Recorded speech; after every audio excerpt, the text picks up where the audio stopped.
എന്തൊരു വേഗമാണല്ലേ! ഇങ്ങനെ വേഗത്തിൽ ഓടാൻ പറ്റും നമുക്ക്. അതിവേഗ പാത റെയിൽ തുറന്നു കഴിഞ്ഞാൽ, ഒരു അതിവേഗ ട്രെയിൻ വന്നു കഴിഞ്ഞാൽ. ഏതായാലും കേരളത്തിന്റെ സിൽവർ ലൈൻ പദ്ധതിക്ക് ചുവപ്പ് കൊടി പൊക്കിയ കേന്ദ്രം അതിവേഗ റെയിൽ പാത നിർമ്മിക്കാൻ പച്ചക്കൊടി വീശുകയാണ്. അതിവേഗ റെയിൽ പദ്ധതിയുമായി മുന്നോട്ട് പോകാൻ കേന്ദ്രം നിർദ്ദേശിച്ചുവെന്ന് മെട്രോമാൻ ഇ ശ്രീധരൻ പറഞ്ഞു. ഡൽഹി മെട്രോ റെയിൽ കോർപ്പറേഷനാണ് വിശദമായ പദ്ധതി രേഖ തയ്യാറാക്കാനുള്ള ചുമതല. 9 മാസത്തിനകം DPR പൂർത്തിയാക്കും. തിരുവനന്തപുരം മുതൽ കണ്ണൂർ വരെ 430 കിലോമീറ്റർ പാത, 3 മണിക്കൂർ 15 മിനിറ്റ് നേരമുള്ള അത്രയും കുറഞ്ഞ ഒരു യാത്രാ സമയം, 22 സ്റ്റേഷനുകൾ. തിരുവനന്തപുരത്തും നെടുമ്പാശ്ശേരിയിലും കരിപ്പൂർ ഉൾപ്പെടെയുള്ള എയർപോർട്ടുകളെ ബന്ധിപ്പിച്ചാണ് ഈ അതിവേഗ പാത എന്നുള്ളത് വളരെ സവിശേഷമായ ഒരു കാര്യമാണ്. കൂടുതലും മേൽപ്പാലങ്ങളായിരിക്കും ഉണ്ടാവുക. 20% തുരങ്ക പാതയും ഉണ്ടാകും. അതിവേഗ റെയിൽ പാതയുടെ റൂട്ടും വേഗവും എങ്ങനെയാകും എന്ന് നമ്മൾ വിശദമായി നോക്കാം.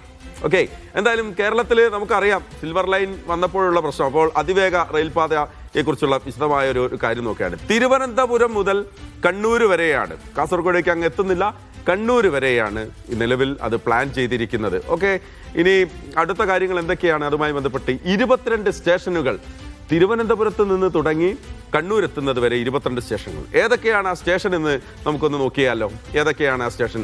തിരുവനന്തപുരം എയർപോർട്ട്, തിരുവനന്തപുരം എന്ന് പറയുന്നത് തിരുവനന്തപുരം എയർപോർട്ട്, വർക്കല, കൊല്ലം.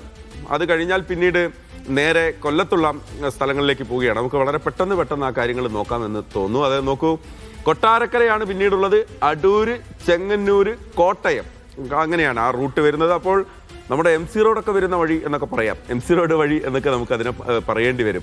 നിലവിലുള്ള റെയിൽ പാത പോകുന്ന സ്ഥലത്തുകൂടിയല്ല അതിൻ്റെ അലൈൻമെൻറ്റ് വരിക എന്നുള്ളൊരർത്ഥം നമ്മൾ അതിൽ നിന്ന് മനസ്സിലാക്കേണ്ടതാണ്.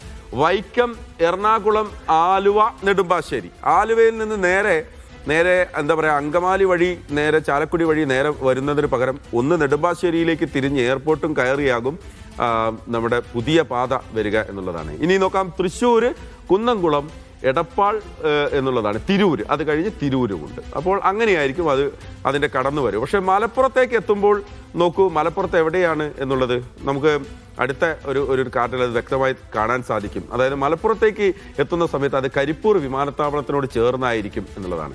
നേരെ കരിപ്പൂരിൽ നിന്ന് കോഴിക്കോട് കഴിഞ്ഞാൽ കൊയിലാണ്ടി കഴിഞ്ഞാൽ നേരെ വടകരയാകും എന്നാണ് നമ്മൾ മനസ്സിലാക്കുന്നത്. വടകര, തലശ്ശേരി, കണ്ണൂർ, അങ്ങനെ 22 സ്റ്റേഷനുകളാണ് ഉള്ളത്. ഇനി അതിൻ്റെ സവിശേഷതകൾ എന്തൊക്കെയാണ്? ഈ ട്രെയിനിൻ്റെ സവിശേഷതകൾ, അതിൻ്റെ വേഗം എങ്ങനെയാണ്? 430 കിലോമീറ്റർ ദൂരമാണ് ഈ അതിവേഗ പാതയ്ക്കുള്ളത്. അപ്പോൾ അത് ഓടിയെത്താനുള്ള ഒരു സമയം എത്രയായിരിക്കും എന്നുള്ളത്, മണിക്കൂറിൽ 200 കിലോമീറ്റർ വേഗം വരെ ഉണ്ടാകും എന്നുള്ളതാണ്. നേരത്തെ നമ്മൾ അതിവേഗ ട്രെയിൻ ഒരു 300-350 ഒക്കെ പോകാം എന്ന് പറഞ്ഞു, പക്ഷേ 200 എന്ന് പറയുന്നതാണ്. തിരുവനന്തപുരത്ത് നിന്ന് കോഴിക്കോടേക്ക് എത്താൻ 2.5 മണിക്കൂർ സമയം, അതാണ് കണക്ക്, 2.5 മണിക്കൂർ സമയം. അപ്പോൾ കണ്ണൂരിലേക്ക് എത്താനോ 3 മണിക്കൂർ, 3.5 മണിക്കൂർ, ഏതാണ്ട് 3.5 മണിക്കൂറാണ് കണ്ണൂരിലേക്ക് എത്താനുള്ള സമയം. അപ്പോൾ തിരുവനന്തപുരത്ത് നിന്ന് കയറി 3.5 മണിക്കൂർ കഴിയുമ്പോഴേക്കും അത് കണ്ണൂരെത്തും എന്നുള്ളതാണ് അതിൻ്റെ പ്രത്യേകത. ഇനി നോക്കാം, അതിൻ്റെ മറ്റ് സവിശേഷതകൾ കൂടി നമുക്കൊന്ന് അറിയേണ്ടതുണ്ട് എന്തൊക്കെയാണ് എന്നുള്ളത്. അത് 8 കോച്ചുകളായിരിക്കും ഉണ്ടാവുക. എത്ര യാത്രക്കാരെ ഉൾക്കൊള്ളാൻ സാധിക്കുമെന്ന് ഇപ്പോൾ നമുക്ക് വ്യക്തമായി അതിൽ കാണാൻ സാധിക്കും. 560 യാത്രക്കാരായിരിക്കും ആദ്യഘട്ടത്തിൽ. വേണമെങ്കിൽ അതിൻ്റെ കോച്ച് കൂട്ടാം, അതിൻ്റെ യാത്രക്കാരുടെ എണ്ണവും പിന്നീട് വർദ്ധിപ്പിക്കാം എന്നുള്ളതാണ്.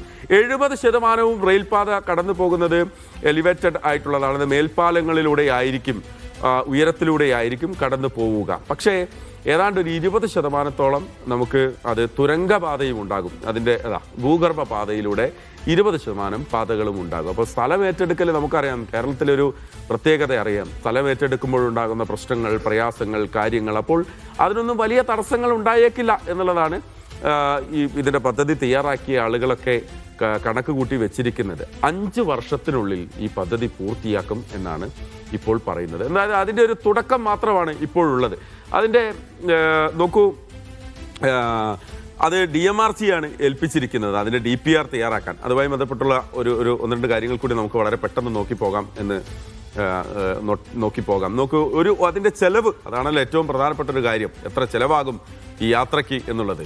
1 കിലോമീറ്ററിന് 200 കോടി രൂപയുടെ ചെലവുണ്ടാകും നിർമ്മാണത്തിന്. 200 കോടി രൂപയുടെ ചെലവ് അതിനുണ്ടാകും. ആകെ 86,000 കോടി രൂപയാണ് മൊത്തം ചെലവ് വരുന്നത്. പക്ഷെ അത് 1 ലക്ഷം കോടി വരെ വന്നാലും വന്നേക്കാം എന്നും പറയുന്നുണ്ട്. ഓക്കെ, ഇനി നമ്മൾ നോക്കുന്നത് അതിൻ്റെ എങ്ങനെയാണ് അതിൻ്റെ ഫണ്ട് ഏത് തരത്തിലാണെന്നുള്ളത്. മൊത്തം 60,000 കോടി രൂപ കേന്ദ്ര ഫണ്ടാണ്. ഒപ്പം തന്നെ 30,000 കോടി രൂപ സംസ്ഥാനത്തിൻ്റെ ഫണ്ട് അങ്ങനെയാണ് മനസ്സിലാക്കുന്നത്. അല്ലെങ്കിൽ ബാക്കി വരുന്ന തുക എന്ന് പറയുന്നത് സംസ്ഥാനം വഹിക്കണം എന്നുള്ളതാണ് അതിലെ ഒരു പ്രാഥമികമായിട്ടുള്ള കാര്യം എന്ന് പറയുന്നത്. നമ്മൾ തുടക്കത്തിൽ പറഞ്ഞല്ലോ, നേരത്തെ പറഞ്ഞല്ലോ, അത് DMRC ആണ്. DMRC നമുക്കറിയാം, ഡൽഹി മെട്രോ റെയിൽ കോർപ്പറേഷൻ എന്ന് പറയുന്നത് വളരെ വിശ്വാസ്യതയുള്ള ഒരു ഏജൻസിയാണ്. DPR DMRCയെ ഏൽപ്പിച്ചിട്ടുണ്ട്. അപ്പോൾ അവരുടെ പഠനം പ്രാഥമികമായി അതിൻ്റെ പഠനമൊക്കെ നടത്താൻ പോവുകയാണ്. ഫെബ്രുവരി 2 അതിൻ്റെ പുതിയ ഓഫീസ് തുടങ്ങാൻ പോവുകയാണ്. അപ്പോൾ കാര്യങ്ങളൊക്കെ അതിവേഗം നടക്കുകയാണ് എന്നുള്ളതാണ്. എന്നാലും കേരളത്തിനെ സംബന്ധിച്ചിടത്തോളം സിൽവർ ലൈൻ വന്നപ്പോൾ ഇവിടെ പ്രതിപക്ഷത്തിൻ്റെ പ്രതിഷേധം നമ്മൾ കണ്ടതാണ്. മഞ്ഞക്കുറ്റി കുത്തിയ സ്ഥലങ്ങളെല്ലാം അവിടെ നിന്ന് അത് എടുത്ത് ഊരി കടലിലും അതെടുത്ത് മറ്റു പറമ്പിലും ഒക്കെ കളഞ്ഞത് നമ്മൾ കണ്ടതാണ്. അപ്പോൾ പുതിയൊരു പാത വരുമ്പോൾ കേരളം എങ്ങനെയായിരിക്കും അതിനോട് പ്രതികരിക്കുക എന്നുള്ളതും നമ്മൾ നോക്കിക്കാണേണ്ടതാണ്. പക്ഷേ വേഗത്തിലെത്തണം മനുഷ്യന് ഇന്നത്തെ കാലത്ത് എന്നുള്ളതും ആരും വിസ്മരിക്കുന്ന കാര്യമല്ല. PR അരവിന്ദ് ഡൽഹിയിൽ നിന്ന് അതിൻ്റെ കൂടുതൽ വിവരങ്ങൾ നൽകും. എങ്ങനെയാണ് കേരളത്തിൽ അതിവേഗ റെയിൽ പാത യാഥാർത്ഥ്യമാകാൻ പോകുന്നത്? സിൽവർ ലൈൻ പദ്ധതിയുമായി കേരള സർക്കാർ ആദ്യം മുന്നോട്ട് വന്നപ്പോൾ തന്നെ വലിയ പ്രതിഷേധം കോൺഗ്രസിന്റെ ഭാഗത്തുനിന്നും BJPയുടെ ഭാഗത്തുനിന്നുമെല്ലാം ഉണ്ടായിരുന്നു. അതുപോലെ തന്നെ ഈ സ്ഥലമേറ്റെടുപ്പുമായി ബന്ധപ്പെട്ട് ജനങ്ങളുടെ ഭാഗത്തുനിന്നും വലിയ പ്രതിഷേധമാണ് ഉയർന്നത്. പക്ഷേ എത്ര പ്രതിസന്ധികൾ ഉണ്ടായാലും കേരളയിലുമായി മുന്നോട്ട് പോകുമെന്നതായിരുന്നു നേരത്തെ സംസ്ഥാന സർക്കാർ സ്വീകരിച്ചിരുന്ന നിലപാട്. പലതവണ ഇതുമായി ബന്ധപ്പെട്ട കേന്ദ്ര സർക്കാരുമായി കൂടിയാലോചനകൾ നടത്തിയിരുന്നു. ബജറ്റുകളിൽ ഇതുമായി ബന്ധപ്പെട്ട പ്രഖ്യാപനം വേണമെന്ന് ധനമന്ത്രി ആവർത്തിച്ച് കേന്ദ്ര ധനമന്ത്രിയോട് ആവശ്യപ്പെടുകയും ചെയ്തിരുന്നു.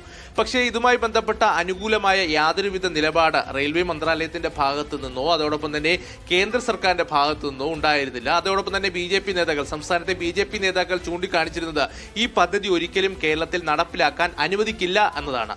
ഇതിന് പിന്നാലെയാണ് മെട്രോമാനായ ശ്രീധരൻ ഇതിലേക്ക് കടന്നു വരുന്നത്. അദ്ദേഹം മുഖ്യമന്ത്രിയുമായി ബന്ധപ്പെട്ട് ഒരു അതിവേഗ റെയിൽ പദ്ധതിയുടെ ഒരു രൂപരേഖ നൽകുന്നു. ഇതിന്റെ അടിസ്ഥാനത്തിൽ മുഖ്യമന്ത്രി ഡൽഹിയിലെ കേരളത്തിന്റെ പ്രത്യേക പ്രതിനിധിയായ KV തോമസുമായി ഇതുമായി ബന്ധപ്പെട്ട ചർച്ചകൾ നടത്തുന്നു. പിന്നീട് KV തോമസ് പൊന്നാനിയിലെത്തി ശ്രീധരനുമായി കൂടിക്കാഴ്ച നടത്തുകയും ഇതിന്റെ അടിസ്ഥാനത്തിൽ കേന്ദ്ര റെയിൽവേ മന്ത്രാലയവുമായി ഇതുമായി ബന്ധപ്പെട്ട പദ്ധതികൾ ചർച്ച ചെയ്യുകയായിരുന്നു. പിന്നീട് ഡൽഹിയിലെത്തിയ മുഖ്യമന്ത്രി ഇതുമായി ബന്ധപ്പെട്ട് റെയിൽവേ മന്ത്രാലയവുമായി ചർച്ചകൾ നടത്തിയെന്നതാണ് കേരളത്തിന്റെ പ്രത്യേക പ്രതിനിധി ഇപ്പോൾ വ്യക്തമാക്കിയിരിക്കുന്നത്. നമുക്കറിയാം ശ്രീധരൻ നേരത്തെ പാലക്കാട് BJP സ്ഥാനാർത്ഥിയായിരുന്നു. ശ്രീധരൻ മുന്നോട്ട് വയ്ക്കുന്ന ഒരു പദ്ധതി അത് കേന്ദ്ര സർക്കാരിന് കൂടുതൽ സ്വീകാര്യമാകും എന്ന് തന്നെയാണ് LDF സർക്കാർ പ്രതീക്ഷിച്ചിരുന്നത്. എന്തായാലും ഇതിന്റെ അടിസ്ഥാനത്തിലാണ് ഇപ്പോൾ അതിവേഗ റെയിൽ പദ്ധതിയുമായി സംസ്ഥാന സർക്കാർ മുന്നോട്ട് പോകുന്നത്. എന്തായാലും ഇന്ന് KV തോമസ് അടക്കം വ്യക്തമാക്കിയത് ആദ്യം തന്നെ ഈ കേരളയിൽ നിന്ന് സംസ്ഥാന സർക്കാർ ഉദ്ദേശിച്ചിരുന്നത് അതിവേഗ റെയിൽ കേരളത്തിൽ വേണമെന്നതാണ്. മറിച്ച് സിൽവർ ലൈൻ എന്നൊരു വാശി കേരള സർക്കാരിനില്ലായിരുന്നു എന്നതാണ് സംസ്ഥാന സർക്കാർ ഇപ്പോൾ ചൂണ്ടിക്കാണിക്കുന്നത്. അതിൽ ഇതുമായി ബന്ധപ്പെട്ട പ്രഖ്യാപനം ഇന്ന് ശ്രീധരൻ നടത്തിയിരുന്നു. ഔദ്യോഗിക പ്രഖ്യാപനം വരും ദിവസങ്ങളിൽ ഉണ്ടാകുമെന്ന് തന്നെയാണ് പ്രതീക്ഷിക്കുന്നത്. ഒരുപക്ഷെ കഴിഞ്ഞ ദിവസം പ്രധാനമന്ത്രി തിരുവനന്തപുരത്തേക്ക് എത്തിയപ്പോൾ ഇതുമായി ബന്ധപ്പെട്ട പ്രഖ്യാപനം ഉണ്ടാകുമെന്ന് ഇടതുപക്ഷം പ്രതീക്ഷിച്ചിരുന്നതായി ഡൽഹിയിലെ പ്രത്യേക പ്രതിയായ KV തോമസ് ചൂണ്ടിക്കാണിച്ചിരുന്നു. ഇതിനോടൊപ്പം എയിംസ് അടക്കമുള്ള പ്രഖ്യാപനവും സംസ്ഥാന സർക്കാർ പ്രതീക്ഷിച്ചിരുന്നു.